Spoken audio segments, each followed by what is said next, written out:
Alrighty, so I completely lost track of time, so I'm almost 30 minutes late, but you know, it's still pretty, I'm almost there. I'm almost on time. I never know when they're going to drop the news at this point anymore, but it looks like this is a really small patch, so I'm glad I wasn't any later than I already am. So yeah, obviously we're going to get, you know, part 2 of this new Holy War Festival. If I'm not mistaken, this one was only 2 weeks long on the JP and Korean versions of the game, so I don't really expect it to be all that long on the global version. So it looks like we are going to be getting a new 7-day check-in, which is really nice. Obviously, the check-in events are just kind of extra rewards and stuff, and if it's like the one that we just had, where we got like a pretty decent amount of like just extra diamonds, and I think there was some Super Awakening coins and stuff like that in there, obviously there's no reason to be opposed to that.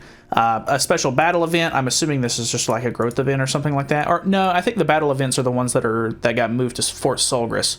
So it should be, yeah, Welcome to My Sweet Gluttony, and then A Man's Pride, and then part 2, Hawk's Odyssey and King Spectacular Grocery Shopping. I don't know if that means they're adding 4 or if they're adding just 2 and then 2 later. I'm not really sure what that means. I would assume it's 4, but I don't know.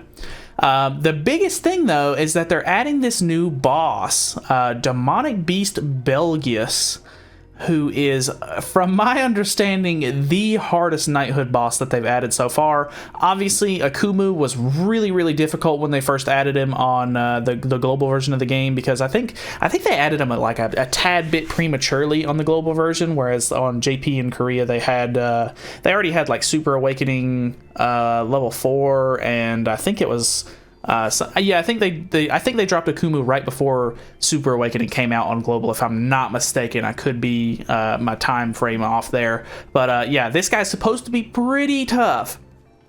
So obviously we should have up until this coming Sunday to finish up doing Akumu and stuff like that for your guild boss, and then it looks like we're going to be messing around with this new guy, which should be really interesting. I love the design of him. He looks fantastic as far as I'm concerned. I feel like they really knock it out of the park with these demonic beasts and stuff like that, and even the new level 90 raid, the monster for it, like Belmoth, he seems and looks really, really cool as far as I'm concerned. So honestly, although they like associate with some of the like, I think it's the original guy who creates the 7 deadly sins, they'll get him to make up like monsters and stuff like that every once in a while for events and stuff for the game. Honestly, I think the devs do a fantastic job of making like bosses and stuff like that, and like they look good and everything, which I don't know, like I'm just not a big fan of like the yellow like Kimura demon or whatever it was, and then there was like Gideon or whatever his name is. I can't remember exactly what all other names are,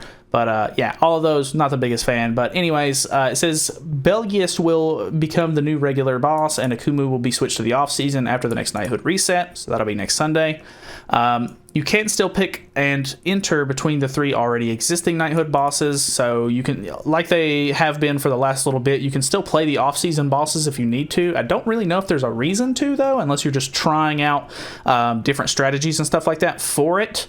But I don't think that there's any sort of rewards. I think the rewards are only for the on-season boss, so it will be Akumu for the rest of the week, and then coming Sunday it'll like change to Belgius. So your best score in the knighthood boss battle will be applied to the relevant week's score. You can get personal bests based on said score.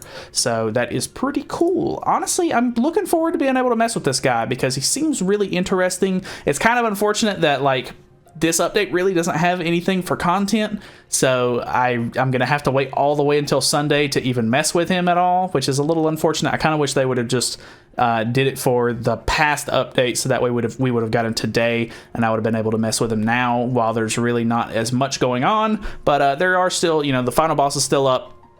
The Purr Poo raids and stuff like that are still up. The spin event and everything like that is still going. So there's still stuff to get. There's still rewards and stuff like that to grind for and everything. So it should be kind of just a nice like sort of off week and everything like that. Just grabbing whatever the rest of the rewards and stuff like that are for the Holy War Festival. But that is basically it. Honestly, pretty short news. I'm pretty excited for this one though. It seems kind of cool. Obviously, I'm not going to be excited for it when I'm getting destroyed by him on Sunday. But it is what it is. I'll have to look into it and see what kind of teams and stuff like that are really good, but I will try to update you guys on that whenever he comes out and I can actually mess with him. So that is basically it for me. Thank you guys so much for watching. Feel free to subscribe for more content in the future, and I will see you guys in the next video.